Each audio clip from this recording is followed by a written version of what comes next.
Fondasi Iman Kristen Alkitabiah.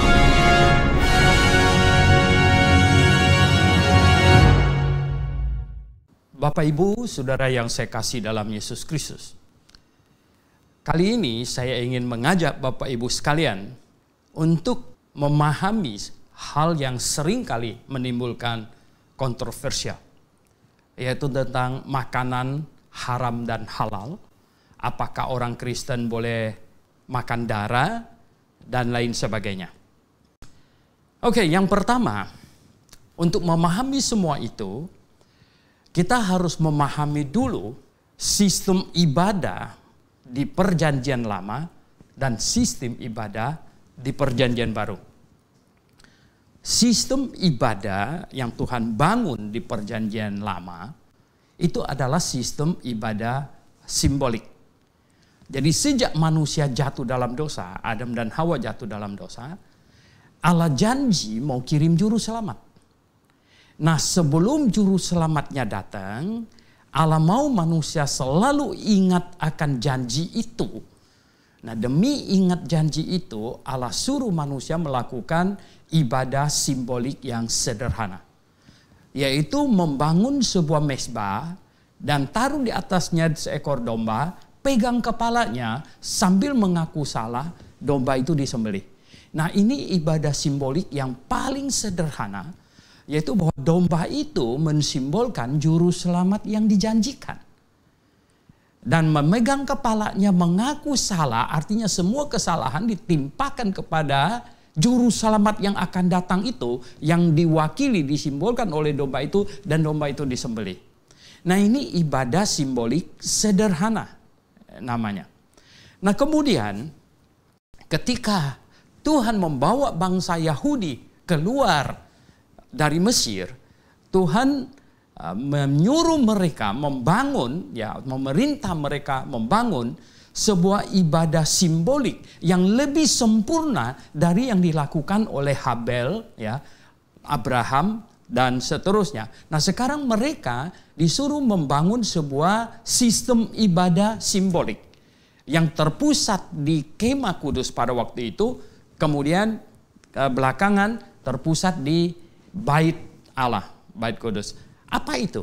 Yaitu ibadah simbolik yang penekanannya adalah pada simbol dan juga kesucian jasmani. Jadi penekanannya pada kesucian jasmani. Nah, sehubungan dengan ibadah simbolik inilah maka diperintahkan supaya mereka harus menjaga kekudusan jasmani, kebersihan, kesucian jasmani untuk mensimbolkan kesucian hati. Nah, untuk menjaga kesucian jasmani inilah maka makanan-makanan yang kotor, binatang yang berkuku belah dan tidak memamah biak, berarti pemakan segala-gala. Nah, ini dikategorikan kotor, jangan dimakan. Sebenarnya itu juga sekalian untuk menyelamatkan, untuk menolong manusia hidup sehat, karena itu kotor. Kemudian Tuhan juga menjadikan penyakit yang waktu itu belum ada obat dan sangat menular, seperti penyakit kusta, dipakai untuk mensimbolkan kutuk. Sehingga orang yang sakit kusta tidak boleh dekat-dekat, harus disingkirkan. Itu menjadi kutuk. Nah, Bapak Ibu yang saya kasih dalam Yesus Kristus, kemudian Sang Juru Selamat tiba. Sang hakikat tiba, saya katakan begitu. Sang hakikat tiba. Dan ketika Tuhan Yesus ngobrol dengan perempuan Samaria, dia berkata, saatnya akan tiba dan sudah tiba sekarang. Penyembah-penyembah Allah yang benar, yang Allah inginkan, itu akan menyembah di dalam roh dan kebenaran. Nah, sebenarnya Bapak Ibu yang saya kasih dalam Tuhan Yesus, Tuhan mau mengatakan bahwa sistem ibadah simbolik, simbolistik, ritualistik, jasmania Perjanjian Lama selesai. Dan sekarang dia datang, Allah yang hakikatnya datang, dan jangan menyembah kepada simbol lagi, tetapi kepada sang hakikat itu sendiri. Dan Sekarang sistem ibadahnya bukan lagi sistem ibadah jasmania. Oleh sebab itu sekarang orang Kristen tidak lagi perlu untuk berlutut kemudian sujud ya badan. Karena sistem ibadahnya bukan lagi sistem ibadah yang jasmania. Jadi tidak lagi bersifat simbolik, tidak lagi bersifat ritualistik, dan tidak lagi bersifat jasmania. Tetapi sekarang memasuki sistem ibadah yaitu sistem hakikat dan menyembah di dalam roh dan kebenaran. Artinya begini, penyembahan kita hari ini sebenarnya yang Tuhan inginkan adalah menyembahnya dengan hati sekarang ini. Jadi bukan menyembah dengan badan lagi. Itulah sebabnya tidak ada keharusan kita harus berlutut kemudian sujudkan kepala dan sebagainya. Tidak. Karena yang disujudkan sesungguhnya adalah hati yang Tuhan mau itu. Jadi ibadah sekarang ini, ibadah perjanjian baru, ibadah di dalam roh dan kebenaran sebenarnya, itu adalah ibadah yang tidak lagi terikat, ya, tidak lagi terikat pada sikap badan, postur tubuh, tidak lagi terikat pada tempat, dan tidak lagi terikat pada waktu. Jadi Tuhan Yesus berkata kepada perempuan itu, karena perempuan itu ngotot bahwa menurut nenek moyangnya, ibadahnya mesti di atas gunung Gerizim itu. Nah, orang Yahudi ibadahnya katanya di Yerusalem begitu. Tuhan Yesus bilang apa? Perempuan, kamu tidak tahu ini. Saatnya akan tiba dan sudah tiba sekarang. Ibadah yang benar ya tidak lagi dibatasi oleh tempat. Karena ibadah yang benar sekarang dengan hati. Menyembah dengan hati. Jadi tidak lagi dengan cara menyembah badan, tidak lagi dengan cara dibatasi oleh lokasi, dan juga tidak lagi dibatasi oleh waktu. Harus hari tertentu. No. Harus jam tertentu. No. Jadi ibadah yang benar, ibadah dengan hati. Dah berarti di mana saja, kapan saja, mau duduk, mau berdiri, mau baring, itu tidak ada urusan. Karena yang Tuhan utamakan itu adalah hati. Jadi Bapak Ibu yang saya kasih dalam Tuhan Yesus, nah ini harus difahami amat sangat ya, oleh orang Kristen. Nah, berhubungan dengan inilah maka sebenarnya Tuhan Yesus sendiri yang menghapus ya. Tuhan Yesus sendiri yang menghapus ini yang namanya makanan haram sebenarnya. Bisa kita baca misalnya di dalam Markus pasal yang ke-7, maka jawabnya, apakah kamu juga tidak dapat memahaminya? Tidak tahukah kamu bahwa segala sesuatu yang dari luar yang masuk ke dalam seseorang tidak dapat menajiskannya, karena bukan masuk ke dalam hati tetapi ke dalam perut lalu dibuang di jamban. Dengan demikian ia menyatakan semua makanan halal. Ini yang penting yang terakhir. Dengan demikian dia menyatakan semua makanan halal. Kenapa? Karena ya, yang diutamakan di perjanjian baru itu adalah kesucian hati, bukan lagi kesucian badan gitu.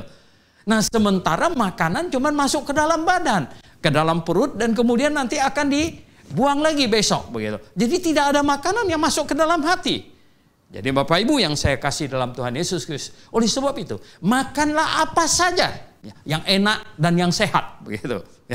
Dan tentu tidak boleh memakan sesuatu yang bersifat menjajah, mengikat kita. Nah, itu ada di dalam 1 Korintus dikatakan ya, segala sesuatu halal bagiku tetapi tidak semuanya berguna, bahkan yang berguna. Segala sesuatu halal bagiku tetapi aku tidak membiarkan diriku diperhambakan oleh suatu apapun. Maka jangan memakan sesuatu yang bisa memperhamba kita. Oleh sebab itu Bapak Ibu yang saya kasih dalam Tuhan Yesus, intinya demikian.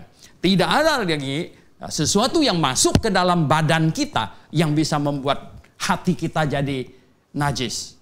Tidak ada yang lagi demikian. Oh, mungkin ada yang langsung bertanya, lah bagaimana dengan darah? Sama sebenarnya, sama. Ya. Nah, ada yang bilang, wah bagaimana dengan Kisah Rasul pasal 15? Bapak Ibu yang saya kasih dalam Tuhan Yesus Kristus, Kisah Rasul pasal 15 itu memberitakan kepada kita start awal kekristenan. Start awal kekristenan di mana sedang transisi dari perjanjian lama, Yudaisme yang begitu ketat dengan makanan haram dan halalnya itu, mau masuk ke dalam sistem ibadah hakikat yang tidak ada lagi makanan haram sama sekali. Karena sekarang yang ditekankan adalah kesucian hati. Nah, masa transisi inilah ya, kita bisa baca di Kisah Rasul pasal 15 itu. Tetapi sesungguhnya tidak ada satupun hal atau barang apa yang masuk ke dalam diri manusia yang bisa membuat dia najis lagi gitu. Kenapa? Karena masalahnya sekarang adalah masalah hati, bukan lagi masalah badan. Oleh sebab itu Bapak Ibu yang saya kasih dalam Tuhan Yesus Kristus, berhubungan dengan ini juga lah, mungkin ada yang bertanya, nah bagaimana dengan doa, puasa dan lain sebagainya? Nah ini hal yang kurang lebih. Jadi Bapak Ibu yang saya kasih dalam Tuhan, di perjanjian lama, segala sesuatu itu ibadah ini. Sebenarnya gini, ibadah perjanjian baru, ibadah dalam jemaat perjanjian baru, itu ibadah yang sudah bersifat rohani dan dengan hati. Itu ibadah. Nah, oleh sebab itu ibadah orang perjanjian baru, itu tidak ada lagi batas waktu. Tidak ada lagi lokasi. Tidak ada lagi sikap tubuh. Nah, jadi ibadah orang Kristen perjanjian baru itu ibadah dengan hati dan secara rohani. Oleh sebab itu Bapak Ibu yang saya kasih dalam Tuhan, adalah kesalahan kalau kita berkata, kita tanya orang, Saudari Lina, itu ibadahnya kapan? Hari Minggu jam berapa? Nah, ketika saya bertanya dia demikian, itu sama dengan saya melihat dia sekarang tidak ibadah. Hari Minggu baru ibadah. Nah, jam 9 baru ibadah gitu. Itu salah. Ya. Ibadah orang Kristen itu sepanjang waktu. Artinya gini, sikap hati kita sepanjang waktu. Yang selalu menjunjung tinggi, menghormati Tuhan. Yang selalu ya untuk Tuhan, hidup kita, hati kita seluruhnya yang untuk Tuhan. Itu ibadah. Itu ibadah. Lalu hari Minggu itu sebenarnya apa? Itu sesungguhnya adalah kumpul berjemaat. Orang berjemaat. Kita acara nyanyi, belajar Alkitab, berdoa, itu acara berjemaat namanya. Nah Bapak Ibu yang saya kasih dalam Tuhan Yesus Kristus, doa, ibadah doa, sebenarnya tidak ada yang namanya ibadah doa di perjanjian baru. Ya doa itu artinya apa? Doa itu, ya ada yang benar, itu datang omong-omong dengan Allah, itu doa itu. Jadi doa itu adalah kita menyampaikan sesuatu, isi hati kita, seorang anak kepada Bapa, itu doa. Ya oleh sebab itu orang Kristen doa bukan baca doa. Kalau doanya dibaca bagaimana? Nah kalau Anda datang mau omong sama bapak kamu bawa kertas gitu. Pak saya mau minta ini. Wah ini anak idiot ini. Nah, tidak yang demikian ini ya. Datang kepada Bapa, sampaikan seluruh isi hati kamu. Oleh sebab itulah ya. Kita orang Kristen berdoa dengan segenap hati kita. Sampaikan apa yang ada di dalam hati kan. Tidak ada yang namanya ibadah doa. Doa itu datang omong kepada Allah. Puasa, oke. Nah di perjanjian lama kita ada baca puasa. Ester puasa kita baca. Puasa itu adalah di perjanjian lama itu adalah sebuah simbol betapa sungguhnya, betapa seriusnya seseorang ya sehingga ya, melupakan hal yang paling utama, yaitu makan. Oke, Bapak Ibu yang saya kasih dalam Tuhan, boleh nggak hari ini kita puasa? Boleh saja. Ya. Jikalau ada sesuatu yang sangat penting, yang Anda lihat itu lebih penting dari makan, oke, silakan puasa. Tetapi bukan puasanya begini, oh saya mau puasa ini ya, saya mau minta sesuatu kepada Tuhan nih, saya mau berdoa minta sesuatu kepada Tuhan, saya puasa. Itu mogok makan namanya. Jadi Bapak Ibu yang saya kasih dalam Tuhan, ada lagi pengkhotbah yang bilang, wah dia Sabtu itu puasa supaya hari Minggu dia bisa ini khotbahnya lebih berkuasa katanya. Wah itu magic gitu ya, mistik gitu. Nah hati-hati ya, puasa untuk apa? Gitu. Oh ada lagi yang bilang, oh dia puasa katanya. Oh puasa ini meminta kepada Tuhan doa puasa tidak mau makan untuk menyiksa diri. Asketikisme itu Buddhisme. Jadi asketikisme itu menyiksa diri untuk menimbulkan belas kasihan di pihak Tuhan. No, ya. Kalau ada sesuatu yang sangat serius yang Anda hadapi sampai Anda melupakan makan, itu puasa yang sesungguhnya. Jadi Bapak Ibu yang saya kasih dalam Tuhan Yesus Kristus. Nah, Anda sudah tahu jawabannya. Mengapa hari ini kita boleh makan makanan apa saja? Tidak ada yang haram lagi. Mengapa? Karena sistem ibadah perjanjian baru bukan lagi sistem ibadah simbolistik, ritualistik, jasmania. tetapi telah berubah menjadi sistem ibadah yang hakikat, yang bersifat rohania, dan di dalam kebenaran yang semuanya dengan hati kita. Oke, Bapak Ibu yang saya kasih dalam Tuhan, harapan saya video singkat ini akan memicu, akan merangsang Bapak Ibu sekalian untuk memahami kebenaran-kebenaran yang berikutnya yang lebih penting lagi. Oke. Salam Maranatha.